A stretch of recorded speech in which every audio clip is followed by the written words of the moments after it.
بسم اللہ الرحمن الرحیم۔ گمنام ہیرو کے معزز ناظرین السلام علیکم۔ دوستو لائک ضرور کر دیا کریں، شکریہ۔ آئیے چلتے ہیں کہانی کی طرف۔ ان میں سے کوئی بھی باہر نہیں آیا تھا۔ مجھے اتنی ساری تسلیاں دینے کے باوجود وہ میرا ساتھ دینے کے لیے تیار نہیں تھے اور کسی کے سامنے وہ مجھ سے کوئی بات نہیں کرتے تھے۔ یہ اچھی بات تھی، لیکن جس تنہائی نے مجھے آ گھیرا تھا اس کا وہ اندازہ ہی نہیں کر سکتے تھے۔ اس تھانے کی حوالات میں مجھے ایک عجیب سی تبدیلی محسوس ہو رہی تھی۔ غسل خانے ان لوگوں نے حوالات کے کمرے سے الگ بنا دیا تھا جس کا دروازہ حوالات کے اندر ہی کھلتا تھا۔ حوالات میں اس وقت 4 آدمی اور بھی موجود تھے اور وہ سب کے سب سو رہے تھے۔ سپاہی نے مجھے 2 کمبل دے دیے اور میں انہیں بچھا کر ایک کونے میں لیٹ گیا۔ بے خوابی نے مجھے نڈال کر رکھا تھا اور میں کمبل پر لیٹتے ہی گہری نیند میں کھو گیا، اور یہ اچھی بات تھی۔ صبح 7 بجے میری آنکھ کھلی تو حوالات میں اس وقت تک صرف 2 آدمی موجود تھے۔ 2 کو وہ شاید رہا کر چکے تھے۔ دروازے سے چند قدم دور مسلح سپاہی کھڑا تھا۔ حوالات میں موجود میرے دونوں ساتھی جاگ چکے تھے اور متواتر سگریٹ پھونک رہے تھے۔ میں اپنے گرد کمبل لپیٹ کر دیوار کے ساتھ ٹیک لگا کر بیٹھ گیا۔ وہ دونوں آدمی شکل و صورت سے خالص دیہاتی نظر آتے تھے۔ دونوں جوان تھے، عمر ان کی یہی کوئی 30-32 سال ہوگی۔ تم زیادہ نہیں سو سکے، میرا خیال ہے تمہیں وہ 1 بجے یہاں لائے تھے۔ ان میں سے ایک نے مجھ سے مخاطب ہوتے ہوئے کہا اور ایک سگریٹ میری طرف پھینک دیا۔ لو پیو، یہ بھی بس نعمت ہی سمجھو، ورنہ وہ ان کو بھی چھین لیتا وہ سنتری۔ میں نے سگریٹ سلگا لیا۔ وہ عمدہ سگریٹ پی رہے تھے اور ان کا لباس بھی یہ بتاتا تھا کہ انہیں روپے پیسے کی کوئی کمی نہیں ہے۔ تم کس سلسلے میں اندر آئے ہو؟ میں نے سگریٹ کا گہرا کش لیتے ہوئے کہا۔ ان کا خیال ہے کہ ہم ڈاکے مارتے ہیں، شک میں پکڑ لائے ہمیں، حالانکہ ہم دونوں ذمہ دار ہیں۔ کوئی ثبوت بھی تو ہوگا ان کے پاس؟ کچھ بھی نہیں، عینی گواہ بھی کوئی نہیں، اور ڈاکہ بھی ہمارے گاؤں سے 6 میل دور پڑا تھا۔ کون سا گاؤں ہے تمہارا؟ چک بلن، وہ پتوکی کے قریب ہے۔ پتوکی کا نام سن کر میں اس کی طرف زیادہ متوجہ ہو گیا۔ پتوکی ڈاکہ کہاں پڑا تھا؟ چوگوٹ میں۔ وہاں ایک ٹھیکیدار رہتا ہے، نوازش علی، بڑا مالدار آدمی ہے۔ وہ اس کے گھر ڈاکہ پڑا ہے۔ چور ان کے ہاں سے 5 لاکھ روپیہ لے گئے۔ 5 لاکھ نہیں یار، یہ کیسے ہو سکتا ہے؟ اتنی دولت کوئی آج کل گھر میں کہاں رکھتا ہے؟ رپورٹ اس نے یہی درج کرائی تھی کہ چور اس کے ہاں سے 200 تولے سونا اور نقد رقم لے گئے ہیں، مگر میں بھی کئی بار چگوٹ جا چکا ہوں۔ مجھ سے تو ڈلوں صاحب نے کبھی ذکر نہیں کیا کہ وہاں کوئی ایسا مالدار آدمی بھی موجود ہے۔ ڈلوں صاحب، تم اسے کیسے جانتے ہو؟ کیا نام ہے تمہارا؟ میں نے اس کے سوال کو نظر انداز کرتے ہوئے کہا۔ میرا نام جوہر علی ہے اور یہ میرا دوست ہے عاشق علی۔ تم نے بتایا نہیں کہ ڈلوں صاحب کو کیسے جانتے ہو تم؟ وہ میرے دوست ہیں۔ اب تو ان سے کوئی 2-3 مہینے سے میری ملاقات نہیں ہوئی۔ میں نے اسے جھوٹ بولتے ہوئے کہا۔ کیوں بھائی عاشق، کچھ تمہاری سمجھ میں آتا ہے یہ آدمی کہ نہیں؟ تمہارا کیا نام ہے بھائی؟ تم تو بہت کام کے آدمی نظر آتے ہو۔ یہ کہہ کر میرے قریب سرک آیا۔ عاشق علی نے بھی پہلو بدلا اور کمبل کو اپنے گرد لپیٹ کر میرے پاس آ بیٹھا۔ میرا نام ہاشم خان ہے۔ ہاشم؟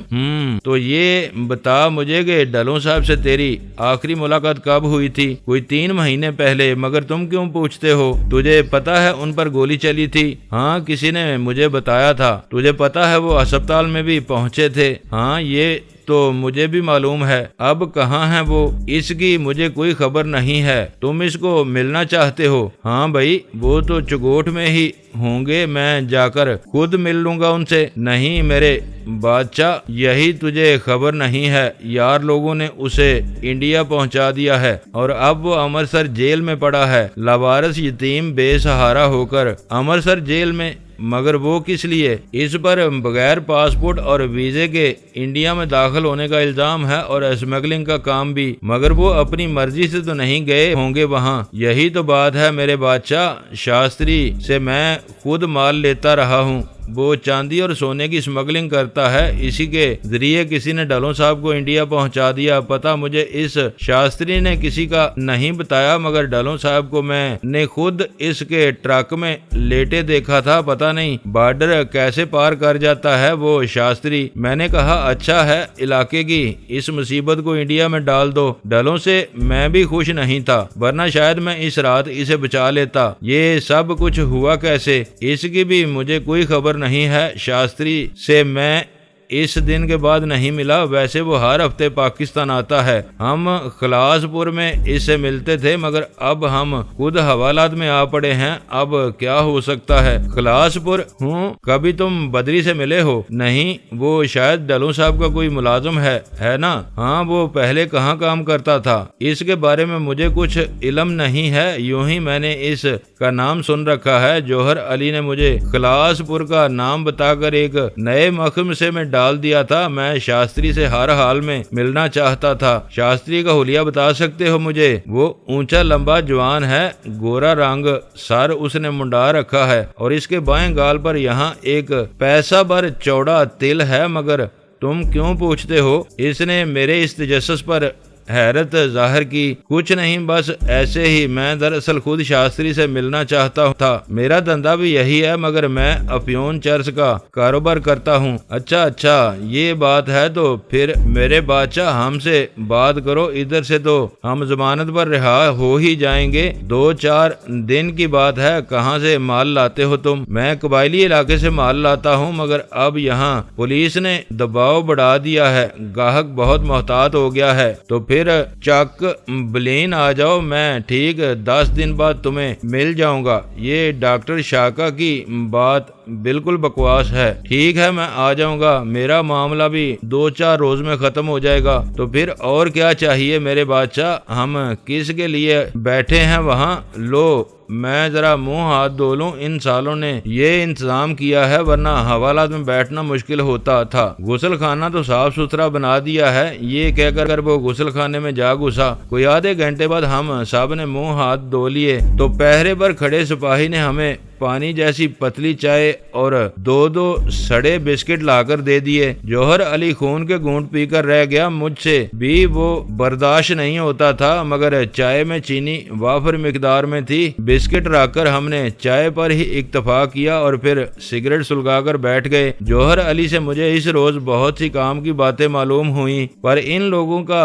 راج تھا اور بڑے مزے سے وہ مال ادھر کرتے رہتے تھے۔ اس کا خیال تھا کہ اس کی وجہ سے دونوں طرف کے دیہاتوں کو زبردست فائدہ پہنچا۔ وہ خود ذمہ دار تھے، مگر ان دونوں نے چک بلین میں زرگری دکان کھول لی تھی تاکہ وہ اپنے دھندے کو ٹھیک طریقے سے چلا سکیں۔ 9 بجے ان لوگوں نے مجھے حوالہ سے نکال کر درانی کے سامنے پیش کر دیا، مگر اس طرح کہ مجھے ہتھ کڑی وہ پھر لگا چکے تھے اور 2 سپاہی میرے عقب میں آ ٹھہرے تھے۔ جب اندر داخل ہوئے تو اس وقت درانی صاحب کے قریب 3 سپاہی پہلے سے موجود تھے۔ وہ شاید رات کی ڈیوٹی سے واپس آئے تھے۔ تینوں کے ہاتھوں میں لاٹیاں تھیں۔ درانی صاحب نے مجھے دیکھا تو بڑے غضبناک لہجے میں بولے، رات تم سے ستناجہ صاحب کی وجہ سے بات نہ کر سکا۔ ایک نہیں 101 جرم سرزد ہو چکے ہیں، کتنے ہی لوگوں کو تم نے قتل کر دیا۔ میں تمہارا بیان لینا چاہتا ہوں، ادھر بیٹھو، مجھے سب کچھ بتا دو ورنہ اچھا نہیں ہوگا۔ اس نے اپنے سامنے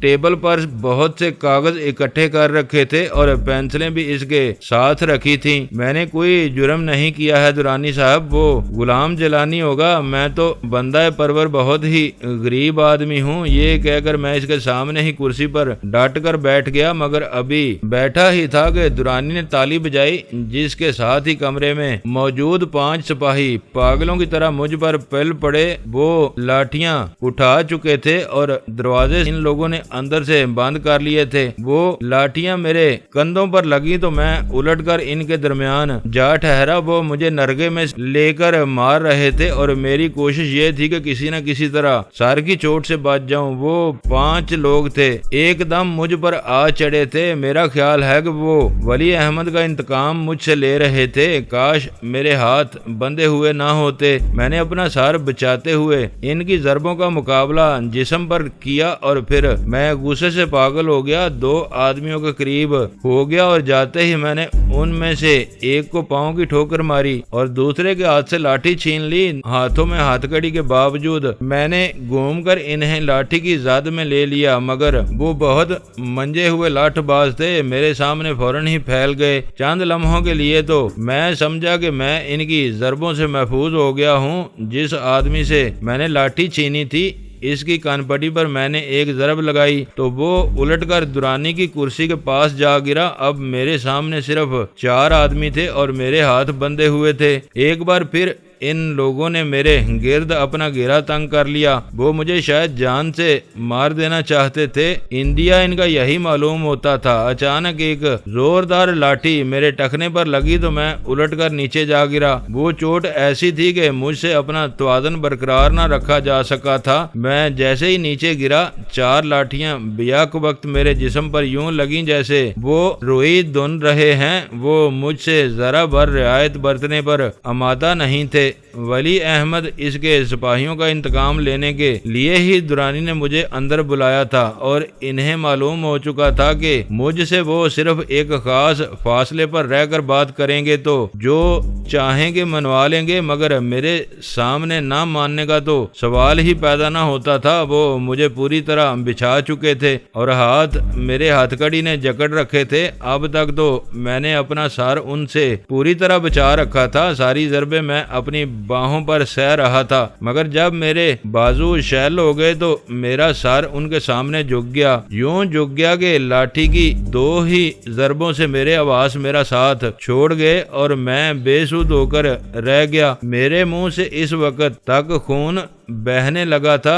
کوئی ضرب میرے پیٹ پر لگی تھی کہ منہ سے خون خارج ہونے لگا تھا۔ جب میں بے ہوش ہوا تو وہ خون میرے منہ میں جمع ہو کر باہر رسنے لگا تھا۔ انہوں نے ولی احمد کی شکست کا بدلہ مجھ سے لے لیا تھا۔ ان سے یہی توقع مجھے رکھنی چاہیے تھی، مگر میں سمجھا کہ ستناجا صاحب کی وجہ سے شاید وہ مجھ سے رعایت برتیں گے۔ میں اسی وجہ سے بے دڑک درانی صاحب کے پاس جا پہنچا تھا، مگر وہ کسی ملزم کے سامنے یوں ذلیل ہونے سے مر جانا بہتر سمجھتے تھے۔ یہ بات ان کی تربیت میں داخل ہے۔ جب مجھ پر وہ لاٹھیاں برسا رہے تھے تو اس وقت ولی احمد بھی کمرے میں داخل ہو چکا تھا، مگر اس کو دیکھنے کی مجھے ضرورت ہی کہاں تھی۔ لاٹھیوں کی ضربیں مجھے کسی طرف نگاہ اٹھانے کی مہلت ہی نہیں دیتی تھیں اور وہ سپاہی بفرے ہوئے تھے۔ رات کو ان سپاہیوں اور ولی احمد کے ساتھ جو کچھ میں کر چکا تھا وہ ان کے لیے حیرت کا باعث ہی نہیں تھا، بلکہ وہ یہ بھی سمجھ چکے تھے کہ میرے ہاتھ ان کی گردن تک نہیں پہنچنے چاہیے۔ یہی وجہ تھی کہ وہ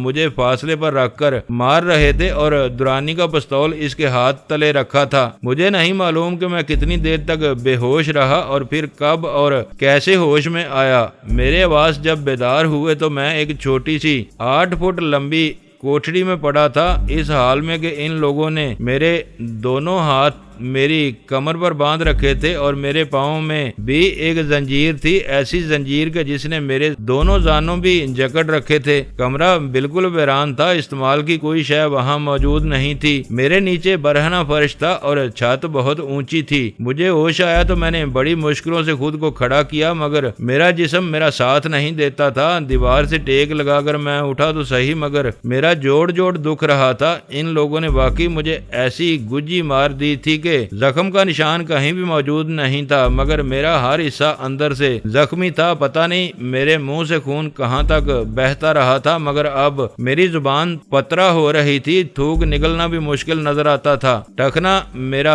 پاؤں کی درمیانی ہڈی تک سوج چکا تھا اور یہی حال میرے بازوؤں کا تھا۔ وہ ٹوٹے نہیں تھے، مگر اندر سے گوشت یوں لگتا تھا جیسے اس کا قیمہ کوٹ دیا گیا ہو۔ کمر کا بھی حال کچھ مختلف نہیں تھا۔ مجھے سانس لینے میں شدید تکلیف محسوس ہو رہی تھی۔ پانی کی مجھے شدید ضرورت تھی، لیکن ایک لمحہ گزارنا مشکل تھا۔ کہیں سے 2 گھونٹ پانی مل جاتا تو میں سمجھتا میری جان بچ جائے گی۔ میری پیاس جب حد سے بڑھی تو میں نے دروازہ کھٹکھٹا دیا۔ اب 2 سپاہی میرے سامنے کھڑے تھے، بڑا طنز تھا ان کی نگاہ میں، اور باہر اس وقت رات ہو چکی تھی۔ پتہ نہیں کہ پہلا پہر تھا کہ آخری وقت کا مجھے صحیح اندازہ نہیں ہو رہا تھا۔ بتیاں روشن تھیں اور تھانے کے کسی حصے سے آوازیں آ رہی تھیں تو تمہیں ہوش آ ہی گیا۔ یہ تو بہت ڈھیٹ آدمی ہے یار، میں سمجھا تھا سالہ مر گیا ہوگا۔ میرا منہ بھی سوجا ہوا تھا اور مجھ سے بات نہیں ہو پاتی تھی۔ مجھے پانی لا دو۔ ٹھیک ہے، جا بلو، اس کے لیے پانی لے آ۔ زہر نہ لا دوں تھوڑا سا، ولی احمد صاحب کو بھیجتا ہوں ادھر، یہ کہہ کر وہ پیچھے ہٹ گیا۔ دوسرا سپاہی مجھے غور سے دیکھ رہا تھا، بولا تیری پنجائی میں بھی شامل تھا۔ پیارے چوٹ زیادہ تو نہیں لگی؟ میری لاٹھی سے کوئی ہی بچ سکتا ہے۔ بڑے بہادر ہو تم، واقعی بہت زیادہ زور تھا تیری لاٹھی میں۔ اب کی بار میں نے ان 5 آدمیوں کو پھر سے اپنے تصور میں ابھرتے دیکھا، ان لوگوں میں وہ سپاہی بھی شامل تھا۔ میری بات سن کر وہ مسکرا دیا، ایک عجیب سا طنز تھا اس مسکراہٹ میں۔ میرے زخموں پر وہ ہنس رہا تھا، بولا ابھی ولی احمد صاحب آتے ہیں تو تم سے بات کریں گے۔ ویسے تو نے انہیں بے ہوش کیسے کر دیا تھا، یہ معاملہ میری سمجھ میں نہیں آیا۔ اس کے اس سوال کا میں نے کوئی جواب نہیں دیا۔ میں اسے کیا کہتا؟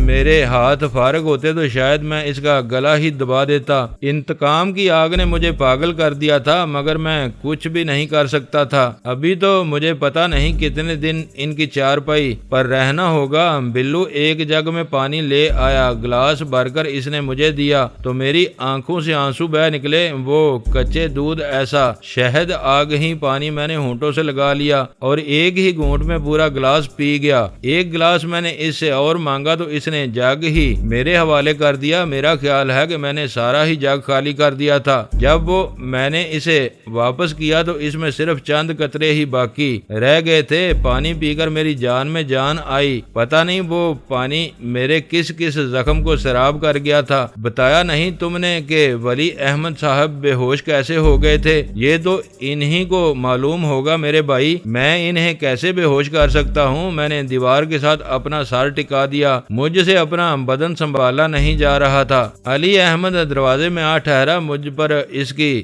نظر پڑی تو بولا تو تجھے ہوش آ گیا ہے؟ مجھے یقین تھا کہ اتنا پلا ہوا سور اتنی سی مار سے مر نہیں جائے گا۔ اس کے لیے کھانا لاؤ، میرا خیال ہے پہلے اسے ہم دوا نہ پلا دیں۔ بلو نے کہا نہیں، پہلے اسے کھانا کھلاؤ پھر دوا کام کرے گی۔ بلو اسی وقت باہر نکل گیا۔ اس وقت رات کے 10 بج چکے تھے، تم تقریباً 8 گھنٹے بے ہوش رہے ہو۔ کیا یہ بہتر نہیں تھا کہ تم درانی صاحب کو اپنا بیان لکھوا دیتے؟ ولی احمد نے میرے سامنے سگریٹ سلگاتے ہوئے کہا۔ سگریٹ اس نے میری طرف پھینک دیا تھا، پیو، یہ تمہارے اکسیر کا کام دے گا۔ یہ کہہ کر اس نے ماچس بھی میری طرف پھینک دی۔ وہ کسی بھی قیمت پر میرے قریب آنے پر آمادہ نہیں تھا۔ میں اپنے کمرے میں بیٹھا ہوں، کھانا کھلا کر یہ لوگ تمہیں وہی لے آئیں گے۔ تمہارا بیان بہت ضروری ہے۔ یہ کہہ کر وہ اسی وقت کمرے سے نکل گیا۔ دروازہ ان لوگوں نے باہر سے مقفل کر دیا اور میں ایک بار پھر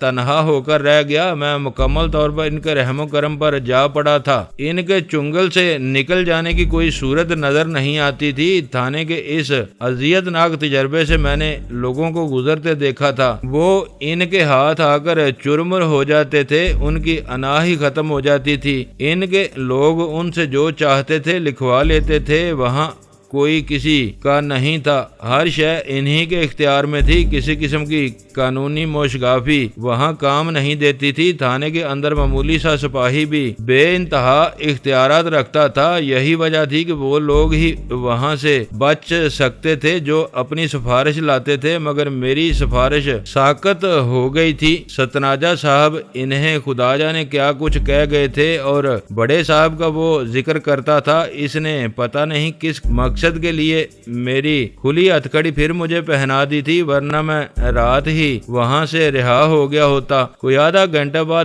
بلو میرے لیے کھانا لے آیا، چادر اور ایک دال کا چھنا اپنے ساتھ۔ وہ دوا کی بوتل بھی لے آیا۔ جبکہ وہ میرے پاس آ کر بیٹھا تو بولا، لو یہ کھانا کھا لو، پھر یہ بھی پی لینا۔ تمہیں ان کے ساتھ تعاون کرنا چاہیے، یہ بہت ظالم ہے جلانی، اور مجھے تم پر ترس آتا ہے۔ میں نے اس کی بات کا کوئی جواب نہیں دیا۔ روٹیاں رکھ کر اس پانی جیسی پتلی ماش کی دال سے میں نے لقمے بھگو کر منہ میں ڈال لیے۔ دال کا ذائقہ اچھا تھا، اس میں بلو تڑکا لگا لایا تھا اور یہ اچھی بات تھی۔ میں نے ساری ہی روٹیاں حلق میں اتار لیں۔ جب میں پانی پی چکا تو وہ بولا، اب میرا خیال ہے تم یہ دوا پی لو، یہ اندر کے زخموں کو بہت آرام دیتی ہے تو حکیم کی بنی ہوئی دوا مگر آدمی کو بہت سکون پہنچاتی ہے۔ یہ کہہ کر اس نے گلاس میں یہ دوا انڈیل دی۔ میں اسے پینا نہیں چاہتا تھا مگر اس کا اصرار دیکھ کر پہلے میں نے اس کو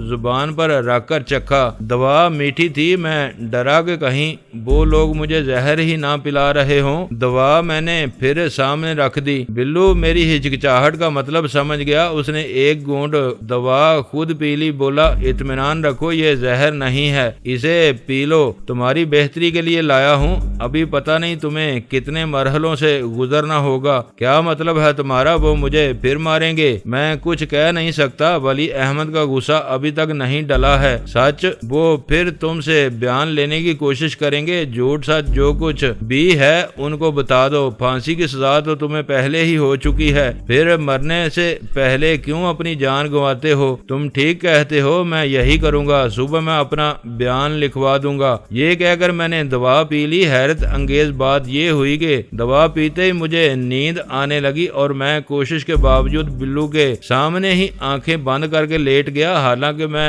12 گھنٹے بے ہوش رہ چکا تھا، مگر اس دوا نے ایک بار پھر مجھے نیند کی آغوش میں سلا دیا۔ مجھے نہیں معلوم کہ بلو وہاں سے کس وقت واپس گیا۔ جب میں دوبارہ اٹھا تو صبح ہو چکی تھی اور سورج خاصا اوپر اٹھ آیا تھا۔ میں پہلے سے بہت زیادہ آرام محسوس کر رہا تھا، جسم میں درد اب بھی تھا مگر میں اسے برداشت کر سکتا تھا، مگر میرے زانوں اس زنجیر میں ایسے جکڑے ہوئے تھے کہ مجھ سے 2 قدم بھی چلا نہیں جاتا تھا۔ کوئی 30 منٹ بعد دروازہ کھلا، بلو اندر آیا اور مجھے ایک لاٹھی دے دی، بولا اس کے سہارے چلتے ہوئے باہر آ جاؤ، تمہیں درانی صاحب بلا رہے ہیں۔ وہ لاٹھی ہاتھ میں لے کر میں نے بڑی مشکلوں سے خود کو کمرے سے باہر نکالا۔ آدمی کی مٹی خراب کرنے کے لیے ان کے پاس بہت سے حربے تھے، مگر جس انداز سے وہ بلو مجھے سپاہیوں کے بستروں کے پاس سے گزار کر آگے لے گیا، وہ سارا تجربہ میرے لیے ناقابل برداشت تھا۔ میں یوں چل رہا تھا جیسے میری کمر کی ہڈی ٹوٹ چکی ہے، مجھ سے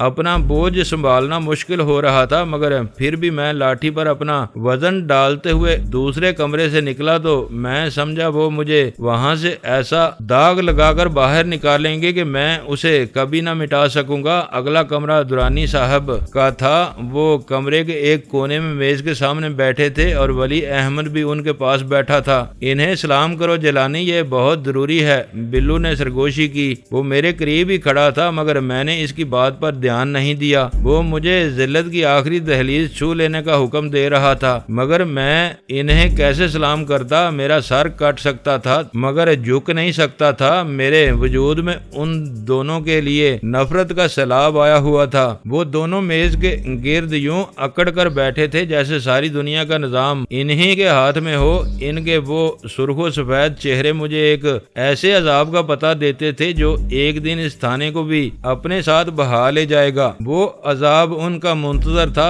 کسی نہ کسی جگہ وہ یکجا ہو رہا تھا، مگر مجھے اس کی سمتوں کا اندازہ نہیں تھا۔ یہ نہیں معلوم تھا کہ وہ کیسے انہیں آ لے گا، مگر اتنا مجھے یقین تھا کہ وہ ایک دن انہیں ضرور آ لے گا۔ میرے سر سے خون شاید ابھی تک خشک نہیں ہوا تھا، بال مجھے سر سے جڑے ہوئے محسوس ہوتے تھے۔ اس زخم پر ہاتھ پھیرنے کے لیے میں نے یوں ہی بے خیالی میں ہاتھ اوپر اٹھا دیا تو لاٹھی ایک دم میرے ہاتھ سے چھوٹ کر دور جا پڑی۔ مجھے خیال ہی نہیں رہا تھا کہ میرے دونوں ہاتھ بندھے ہوئے ہیں اور میں لاٹھی کے سہارے کھڑا ہوں۔ جیسے ہی وہ لاٹھی گری میں اپنا توازن برقرار نہ رکھ سکا اور ایک دم زمین پر گر گیا۔ بلو نے مجھے سہارا نہ دیا ہوتا تو میرا سر پھٹ گیا ہوتا۔ فرش پختہ تھا اور اس پر سر ایسی کوئی چیز گر کر سلامت نہیں رہ سکتی تھی۔ کیا کرتے ہو جیلانی، یہ لو، یہ لاٹھی پکڑو۔ اس نے لاٹھی میرے ہاتھ میں دے کر مجھے پاؤں پر کھڑا کرتے ہوئے کہا، تمہیں پتا ہے کہ وہ ڈاکٹر عالیہ کہاں رہتی ہے؟ درانی نے مجھ سے براہ راست سوال کیا۔ نہیں، مجھے اس کے بارے میں کچھ علم نہیں ہے۔ تمہاری آواز کا تنتنا ابھی تک ختم نہیں ہوا ہے، معلوم ہوتا ہے ابھی تمہارے کس بل نہیں نکلے۔ درانی نے حیرت زدہ ہو کر کہا، اسے یقین ہی نہیں آتا تھا کہ اتنی ساری مار سہ کر بھی کوئی آدمی اس لہجے میں بات کر سکتا ہے۔ ان عورتوں کو تو نے ہوٹل السعود سے اٹھایا تھا، عالیہ کو بھی وہیں ہونا چاہیے تھا، مگر وہ وہاں نہیں ہے، اور اس پر تم بہت بڑا الزام لگا رہے ہو۔ میں سچ بول رہا ہوں، مجھے جھوٹ بولنے کی کیا ضرورت ہے؟ خاص طور پر لاٹھیوں کی مار سہ لینے کے بعد کوئی کیسے جھوٹ بول سکتا ہے؟ درانی صاحب، وہ دونوں مسکرا دیے۔ میں نے شاید ان کے دل کی بات کہہ دی تھی۔ ولی احمد بولا، ابھی تو صرف تم نے لاٹھی ہی دیکھی ہے، ابھی تو بڑے مرحلے ہیں بچے، بڑے حربے ہیں ہمارے پاس۔ تم عالیہ پر ایسا الزام کیوں لگاتے ہو؟ بھائی جی، آپ ذرا میرے کرتے کا دامن اٹھائیں، میں نے بلو سے کہا۔ اس نے کچھ نہ سمجھتے ہوئے میرا چرمر کوٹ الگ کیا اور پتلون میں سے میرا کرتا اٹھا کر ان کو میرا پیٹ دکھانے لگا۔ یہ زخم دیکھ رہے ہیں نا آپ، یہ مجھے عالیہ نے ہی لگایا تھا، وہ میرا ایک گردہ بیچ چکی ہے۔ میری بہن کا بھی اس نے یہی حال کیا تھا، اور اب خدا معلوم وہ کہاں ہے۔ درانی کرسی سے اٹھ کر میرے قریب آ گیا، میرے پیٹ کے زخم کو بغور دیکھتے ہوئے بولا، کیا کہہ رہے ہو تم؟ تمہارا ایک گردہ وہ نکال چکی ہے؟ جی ہاں، اور اب میں اسی کی تلاش میں تھا، میں اس کو زندہ نہیں چھوڑوں گا درانی صاحب، اور یہ بات میں آپ کے سامنے بھی کہہ رہا ہوں۔ تمہاری اب زندگی ہی کتنی رہ گئی ہے، جیسے ہی ہم تمہیں چھوڑیں گے وہ تمہیں پھانسی چڑھا دیں گے۔ بہتر ہے کہ تم اپنا بیان لکھوا دو۔ ٹھیک ہے، آپ جو کچھ لکھنا چاہتے ہیں لکھ لیں، میں آپ سے کچھ نہیں چھپاؤں گا۔ ہاں، اب آئے ہو نا سیدھی راہ پر، لکھیں ولی احمد صاحب، اس کا بیان قلم بند کریں، اس کو یہاں بٹھا دے بلو، میں دیکھتا ہوں یہ کیا کہتا ہے۔ بلو نے مجھے سہارا دے کر ولی احمد کے قریب فرش پر بٹھا دیا۔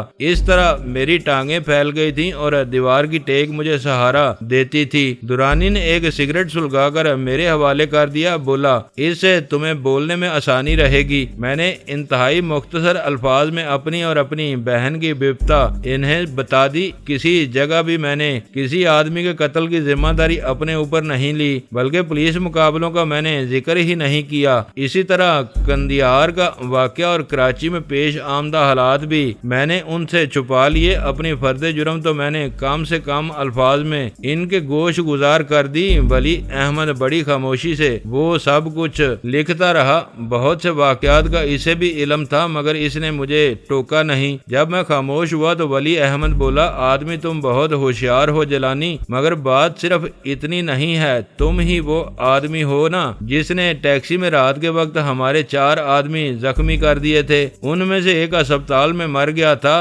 تم اس وقت کہاں جا رہے تھے؟ مجھے اس کے بارے میں کچھ علم نہیں۔ تم اس رات اسلم آبی کے گاؤں جا پہنچے تھے، پولیس نے پیچھا بھی کیا تھا، مگر ان کو فریب دے کر تم بھاگ نکلے تھے۔ تمہیں سب کچھ یاد ہے پٹھے، اور تم بولو گے تو پھر مجھ سے کیا پوچھتے ہو؟ ولی احمد، لکھ لو، وہ سب کچھ لکھ لو جو تمہیں یاد ہے۔ میرے لہجے نے اسے ایک دم بھڑکا دیا، مگر پھر بھی وہ چپ رہا اور خود ہی وہ سب کچھ لکھنے لگا جو اسے معلوم تھا۔ 4 کاغذ جب وہ کالے کر چکا تو بولا، لو اب اس پر دستخط کر دو۔ میں نے قلم اس کے ہاتھ سے لے کر بڑی مشکلوں سے کاغذ پر اپنے دستخط کر دیے۔ پتہ نہیں ان کاغذات میں اس نے کیا کچھ لکھ لیا تھا۔ میرے کردہ اور ناکردہ سارے ہی گناہوں کی تفصیل وہاں درج کر لی گئی تھی۔ اس سے وہ کاغذ لے کر درانی نے اپنے سامنے رکھ لیا۔ جب وہ انہیں پڑھ چکا تو بولا، یہ تو کچھ بھی نہیں ہے ولی احمد، اس کے جرائم کی